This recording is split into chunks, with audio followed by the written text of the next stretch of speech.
পৃথিবী বড় স্বার্থপর, দুনিয়া বড় স্বার্থপর। দুনিয়া কাউরে জায়গা দেয় না, দুনিয়া কাউরে জায়গা দেয় না। এত মজবুত পাইলিং করে যেই বিল্ডিং বানাইলাম, দুনিয়া তারে থাকতে দেয় না। যাও বেটা যাও, যাও তুই লাথি দিয়া বাইর করে যা, কবরে যা, কবরে যা। দুনিয়া কাউরে থাকতে দেয়।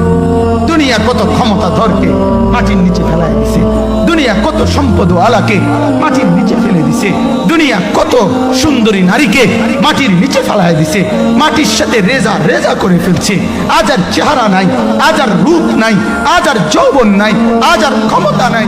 এমন বাদশা ছিল পৃথিবীতে যার হাতের আঙ্গুলের ইশারায় মানুষের গর্দান উড়াইয়া দিত, যার হাতের ইশারায় উঠত মানুষ, বসত মানুষ।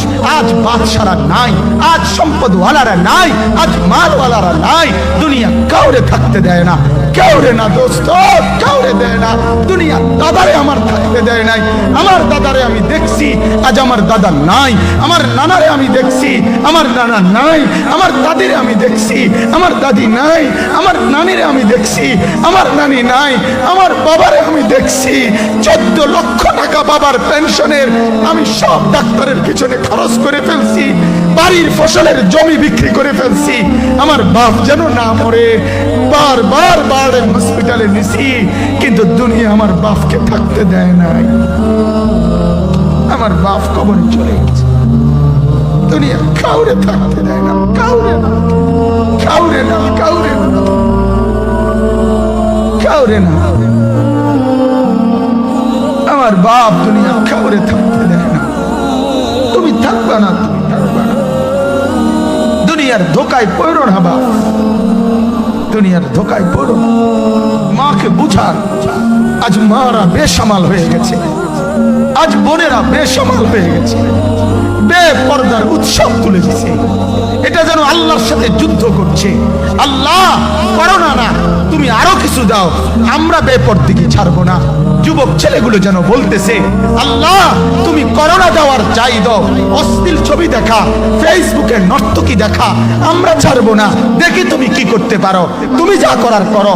দোকানদার ব্যবসায়ীরা হারামের লেনদেন করা বন্ধ করছে না, সুদখোর সুদ ছাড়ছে না, ঘুষখোর ঘুষ ছাড়ছে না, নাফরমান আর জিনাকার ব্যভিচারী এরা কেউ কিছু ছাড়ছে না।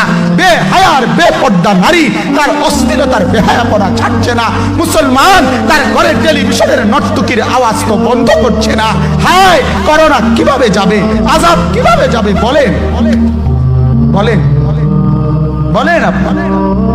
আমার বাপ ফেরাউনের উপরে তো আযাব এতদিন ছিল না, নমরুদের উপরে আযাব এতদিন ছিল না, সাদ্দাদের উপরে আযাব এতদিন ছিল না, কারুনের উপরে আযাব এতদিন ছিল না, লূত আলাইহিস সালামের কওমের উপরে আযাব এতদিন ছিল না, হুদ আলাইহিস সালামের কওমের উপরে আযাব এতদিন ছিল না, নূহ আলাইহিস সালামের কওমের উপরে এতদিন আযাব ছিল না। আজ আমরা মালিককে এই পরিমাণ নারাজ করছি, মালিক এত বেশি নারাজ। আজ 1 বছর হয়ে গেছে, 1 বছরের চাইতে বেশি হয়ে গেছে, কই করোনার মহামারীর আযাব তো যাচ্ছে না, গেছে গা বলে। আমাদের লক্ষ লক্ষ বাচ্চার পড়ালেখা বন্ধ, এরা নষ্ট হওয়ার চূড়ান্ত পর্যায়ে পৌঁছে গেছে। মোবাইল এদেরকে শেষ করে দিছে, লক্ষ লক্ষ ছেলে। গতকালকে এক মা আমার আত্মীয় ফোন দিয়া বলতেছে, সকাল 10টায় বাচ্চাটা ঘর থেকে মোবাইল লইয়া বাইর হইছে, রাতের 10টায় মা তারে ফোন দিয়া বলছে, বাপ ঘরে আসতি না, ভাত খাইতি না। বাচ্চা তারে বলতেছে, তোমার অসুবিধা কি, তোমার সমস্যা কি? মা এই কথা বইলা কায়দা দিছে যে শোনেন হুজুর কদ্দুর দোয়া করো। এক বাচ্চা, এক ছেলে, সে যদি তার মাকে কথা বলতে পারে, তার মানে গুনাহ তারে এত মজা দিয়া দিছে, ফেসবুক তারে এত মজা দিয়া দিছে, ইউটিউব তারে এত মজা দিয়া দিছে, নর্তকী তারে এত মজা দিয়া দিছে, গুনার দৃশ্য তারে এত মজা দিয়া দিছে, সে মাকে ধমক দিচ্ছে। রাত 10টা বাজলে কি হইছে, রাতের 3টা পর্যন্ত দেখলে তোমার সমস্যা, আমার আখিরাত আমি নষ্ট করলে তোমার অসুবিধা, আমার জাহান্নাম আমি ঠিক করে নিলে তোমার সমস্যা কি? আল্লাহ আমাদেরকে মাফ করে দেন, আল্লাহ আমার জাতিকে মাফ করে দেন।